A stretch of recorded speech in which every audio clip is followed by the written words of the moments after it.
My dear students, welcome to my today's online class on amplified fragment length polymorphism, and by abbreviation it goes like this: AFLP. You have learnt RFLP, RAPD in my previous classes. Now we shall learn one more such technique, and at the end try to compare and contrast all the three techniques that have been discussed so far. So today we are discussing about amplified fragment length polymorphism, AFLP. So I am Dr. Meera BK, Associate Professor and Head, Department of Zoology, Maharani Science College for Women, Palace Road, Bengaluru 1. You can see my cell phone number and email ID, and after the class any queries you can contact me. Now you can see one more picture, which is the schematic representation of the technique what we are going to learn today. Okay? Yeah, this is the reason why I am highlighting it. AFLP is a very sensitive method for detecting polymorphism in the genome. Same job is done by RFLP, same job is done by RAPD, but of the three, AFLP is quite sensitive method for detecting polymorphism in the genome.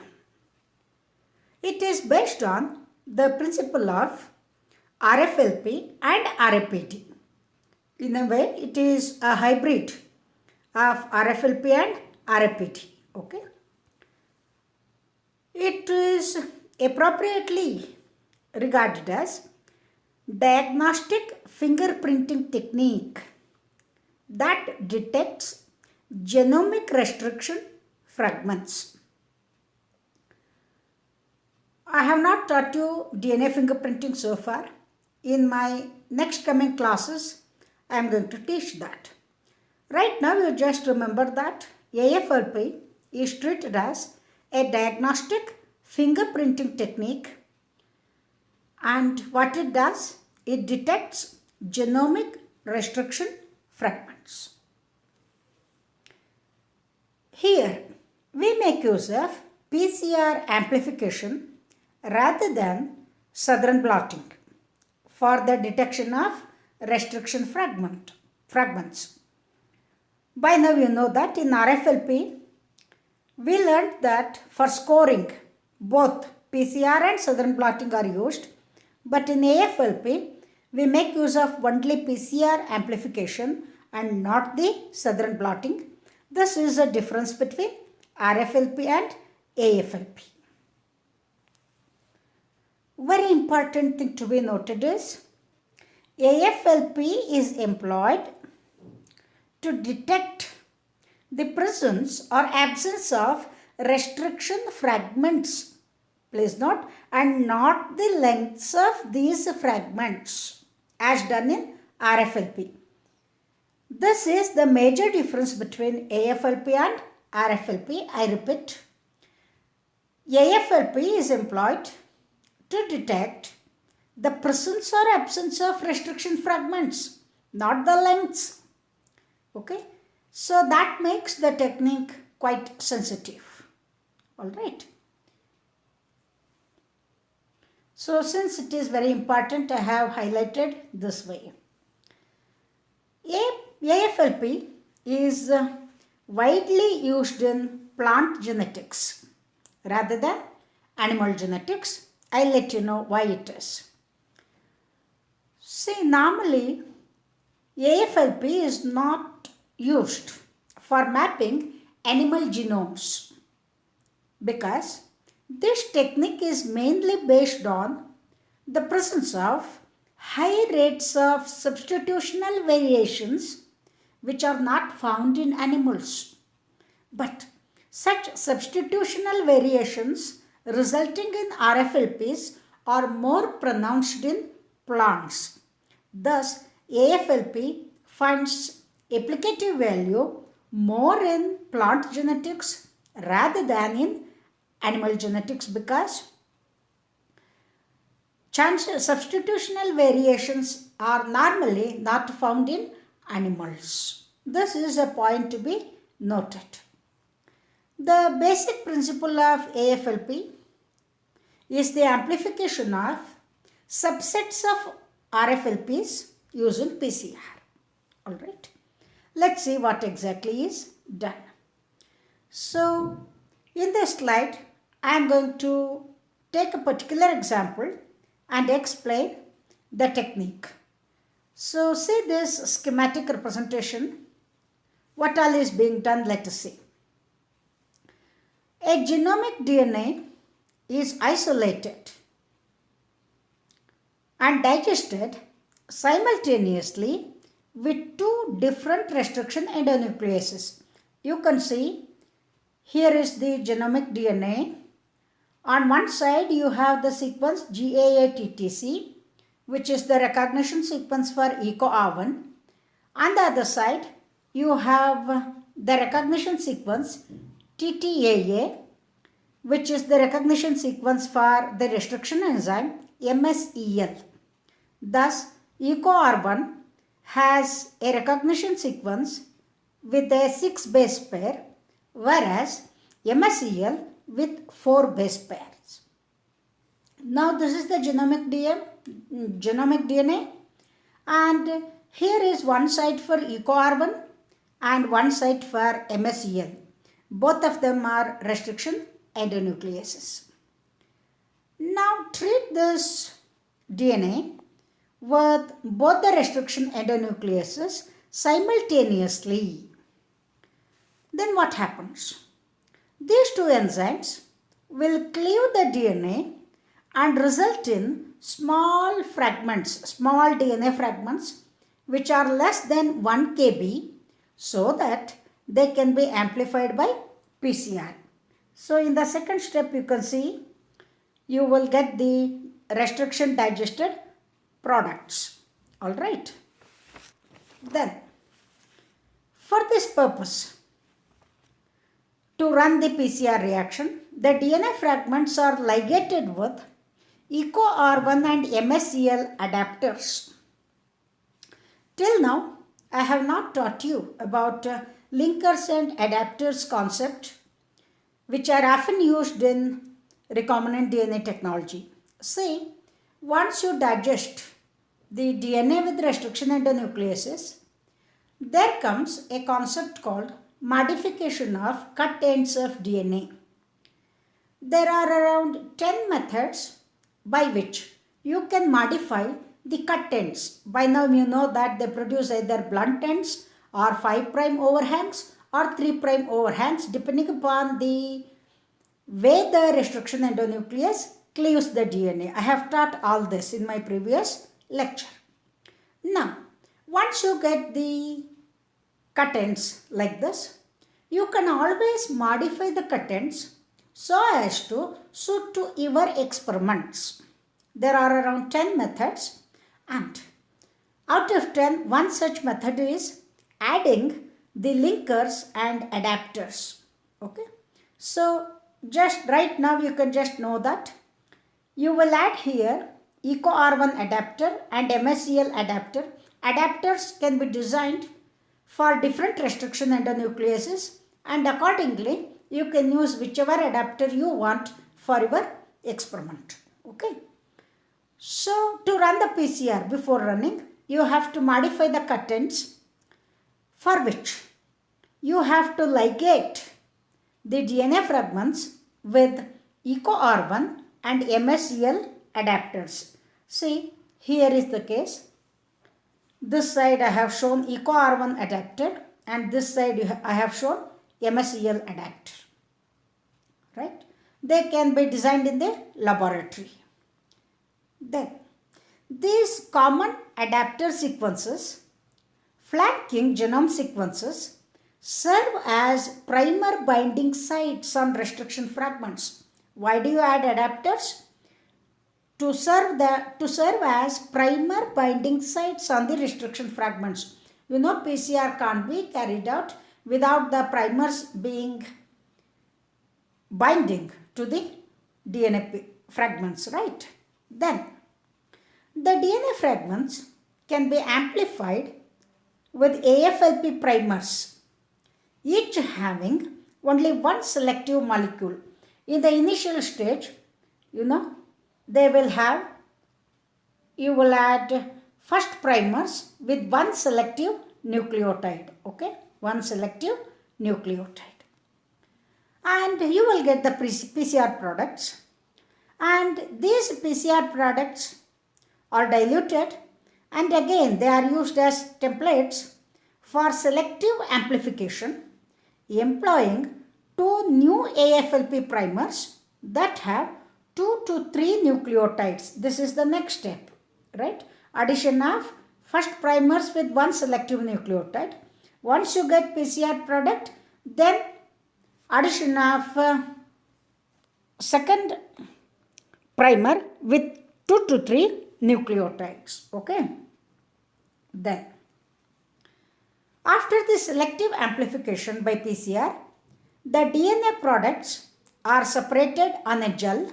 I'll show you in the next slide.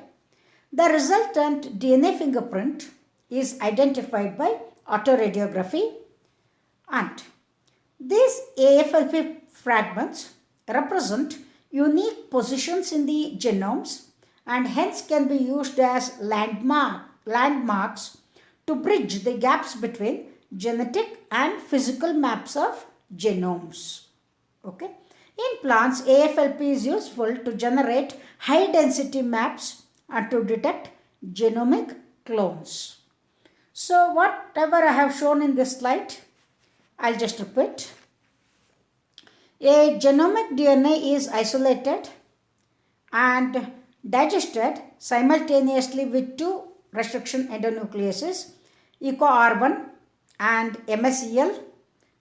Okay, then the two enzymes will cleave the DNA and result in small fragments less than 1 kb, which are amplified by PCR. To do this, the DNA fragments are ligated with EcoR1 and MSEL adapters.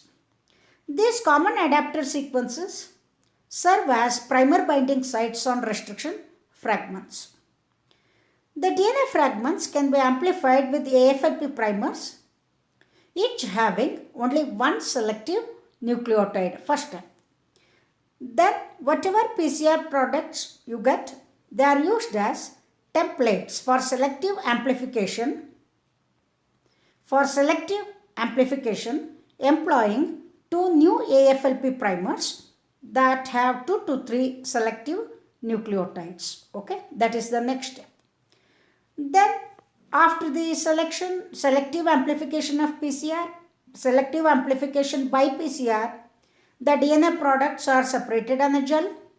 The resultant DNA fingerprint is identified by autoradiography, and AFLP fragments represent unique positions in the genomes and hence they can be used as landmarks to bridge the gaps between genetic maps and physical maps of genomes. Okay. So in plants especially, this is useful to generate high density maps and to detect genomic clones. Okay. Let us see in next slide.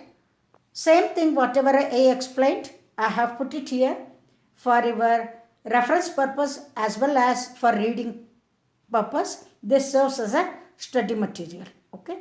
Same thing.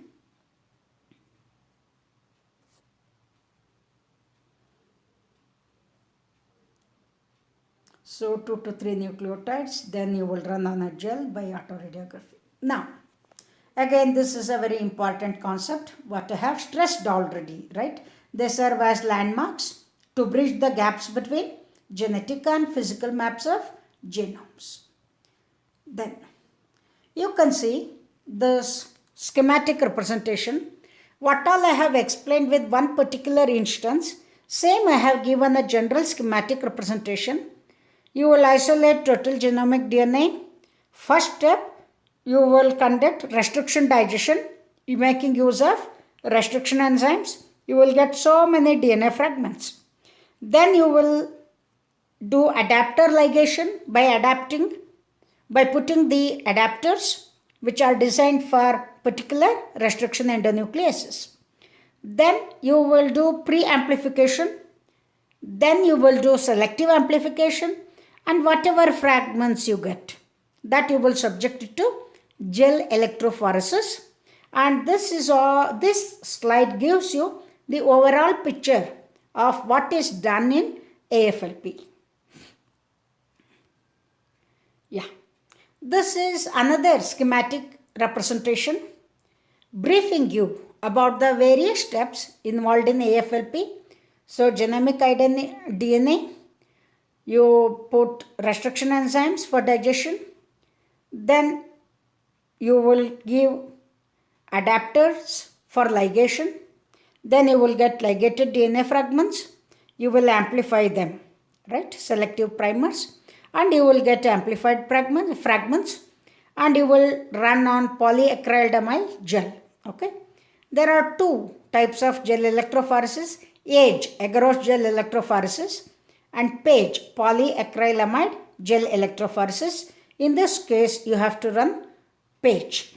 And you will get the bandings like this. Here they have taken 3 samples of DNA, A, B and C. Look at the fingerprint pattern. You can make out that sample B and C are almost same fingerprint pattern, whereas the pattern obtained for sample A is different, right?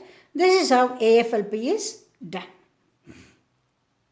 Now this slide briefs about RFLP versus RFPD versus AFLP. In RFLP, it is a codominant marker. RFPD is also a codominant marker. AFLP is a dominant marker. RFLP, non-PCR based approach. RFPD, PCR based approach. AFLP, combination of both RFLP and RFPD. RFLP, there is need for restriction endonucleases. RFPD, no need of REN, whereas in AFLP, there is need of restriction endonucleases. RFLP requires large quantities of DNA. RFPD, very meager amounts of DNA. And AFLP do not require large quantities of DNA. Then RFLP primer is not needed because this is a non-PCR based approach. RFPD, it uses multiple arbitrary primers and lead to unreliable results. That is one drawback of RFPD. Whereas AFLP technique uses only 2 primers like PCR and gives reproducible result, reliable result. Then in RFLP, no such rule to use restriction enzyme. Anything you can use. RFPD, you don't use restriction enzyme at all. AFLP, combination of restriction enzymes are used. Okay, frequent cutters and rare cutters. So this slide briefs you the RFLP versus RFPD versus AFLP, right? It gives a comparative account of the 3. Then we have to discuss advantages and disadvantages of these 3 methods, whatever you have learnt. Coming to RFLP, advantages, paternity test, it is used for identification of criminals in forensic medicine and to identify genetic diseases. Disadvantages, it is slow, more tedious, quite costly and requires more DNA samples. On the other hand, AFLP is used, has advantage, positional cloning of gene of interest, high reproducibility, then many loci can be analyzed simultaneously. Disadvantages, complex procedure, non-identical Commigrating bands can cause noise. That is one problem. RFPD, genetic relation establishment, genetic diversity studies, analyze mixed genome samples, applicable when limited DNA is available, works out economical. Disadvantage, markers are dominant, that is, they can't distinguish whether DNA sequence is amplified. DNA sequence amplified is heterozygous or homozygous. So these are the advantages and disadvantages of RFLP, AFLP and RFPD what you have studied. You can see one more marker here, SSR and ISSR. So they are also a type of markers. I have not taught you because this is not there in the syllabus.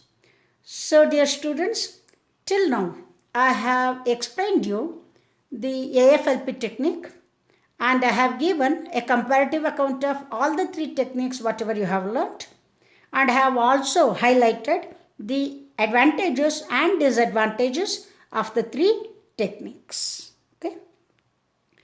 Thank you for your patient listening. Any questions you do, contact me. Stay blessed. Thank you.